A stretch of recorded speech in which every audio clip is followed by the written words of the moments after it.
জলের তলে ভেসে গেছে 11টি গেট, পড়ে রয়েছে একটি, যা আজও বর্ধমানের রাজ আমলের ঐতিহ্য বহন করে চলেছে। এই গেটটির পিছনে লুকিয়ে রয়েছে এক প্রতিশোধ ও জয়ের কাহিনী। বর্ধমানের কাঞ্চননগরের বারোদুয়ারির গেট কার না জানা, কিন্তু জানেন কি, এই ধরনের একটি নয়, মোট 12টি গেট ছিল এই এলাকায়। কাঞ্চননগর জায়গাটি বর্ধমান শহরের মধ্যে সব থেকে নিচু। আমাদের বর্ধমান শহরের যে গঠনটা, সেটা পূর্ব দিকে উঁচু এবং পশ্চিম দিকে নিচু। অর্থাৎ পূর্ব দিকটা, জিটি রোডের দিকটা হচ্ছে আপার প্লেটু এবং কাঞ্চননগরের দিকটা হচ্ছে লোয়ার প্লেটু। তার ফলে যেটা হয়, এটা হচ্ছে দামোদরের জল বারবার কাঞ্চননগরে ঢুকে যেত এবং কাঞ্চননগরকে ধ্বংস করে দিত, বাড়ি ঘর দুয়ার। সেই একইভাবে এই যে 12টা দুয়ার তিনি তৈরি করেছিলেন, সেই দুয়ারগুলোর মধ্যে যেগুলো আরো পশ্চিম দিকে ছিল, সেগুলো সব দামোদরের গর্ভে ধীরে ধীরে চলে যায়। বিংশ শতকের প্রথম দিকে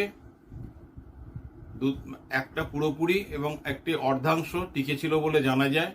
কারণ যেটি পুরোপুরি টিকে ছিল, যা আজও আমরা দেখতে পাচ্ছি, এটা রাজা বিজয়চাঁদ মহাতাব 1915 সাল নাগাদ সংস্কার করেন। বর্ধমানের কাঞ্চননগরে বিরাজমান বারোদুয়ারির গেট, যা আজও বহন করে চলেছে বর্ধমানের রাজ আমলের এক ইতিহাস। জানা যায় কাঞ্চননগরে ছিল কীর্তিচাঁদের প্রাসাদ, আর সেই প্রাসাদের চারিদিকে 12টি গেট তৈরি করেছিলেন তিনি। কিন্তু বর্ধমান শহরের সবচেয়ে নিচু এলাকা কাঞ্চননগর। সেই সময়ে প্রায়ই দামোদরের জল কাঞ্চননগরে ঢুকে বন্যা পরিস্থিতি তৈরি হতো। বন্যার ফলে পূর্ব দিকের গেটগুলি ধীরে ধীরে দামোদরের গর্ভে চলে যায়। বিংশ শতকের প্রথম দিকে একটি পুরো এবং একটি গেটের অর্ধেকাংশ অবশিষ্ট ছিল। যে গেটটি অবশিষ্ট ছিল সেটি 1915 সালে রাজা বিজয়চাঁদ মেহতাব সংস্কার করেছিলেন।